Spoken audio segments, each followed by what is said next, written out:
more coming up here. 4 minutes 14 now for this two-man breakaway.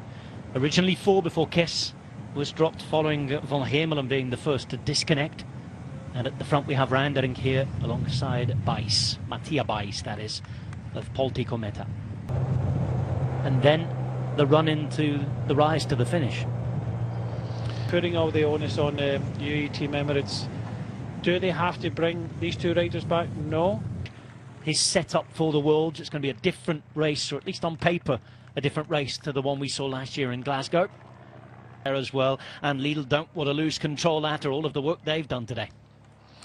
Yes, finally kicked off, kind of half expected, a little bit late, only 500 metres to go to the top now, so I think most of the kind of sprinters that are left will come into this final now, but yeah, still a sizable peloton, but you know, a few Pithy we saw earlier on today kind of near the back. I'm not too sure if he's there, but definitely going to be an interesting sprint for victory, because it looks as if that's going to be the case. This is an opportunity now with a little bit of a stalemate behind as they look at each other as that first attack is brought back for Pepijn Reinderink to try and add to his points in the King of the Mountains classification. Is Davide Piganzoli.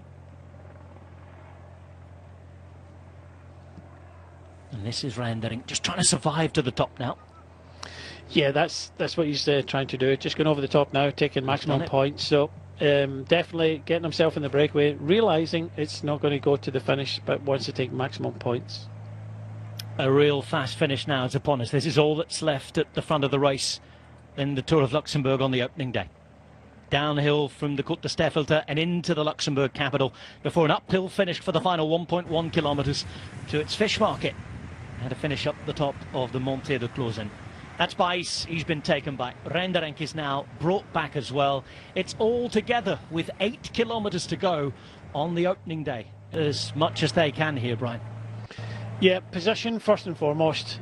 Skelmo's here, but the looks of things to try and look at the general classification. So not giving anything away coming on to the the climb here, and Skelmo's is there. So yeah. Be interesting to see who's going to challenge the world champion, because I think the way he's riding now, he definitely wants to win this stage. Van der Poel sits and waits. Left hand side, EF move up as the meters tick down. It's been almost 4 hours of racing now, and this is all that's left. They turn looking towards the finish, and it's a sharp turn as well. Positioning important here, and the ability to step on the power again, and as they do so sprinting.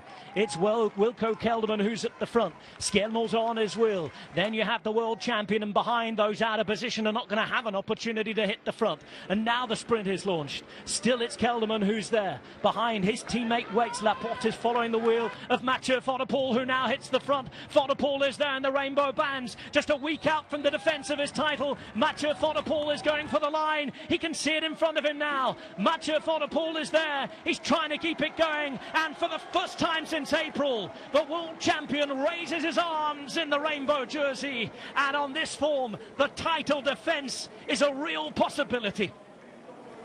Mathieu Van der Poel wins the opening stage in Luxembourg, and tomorrow will exchange his rainbow jersey for that of the leader's jersey.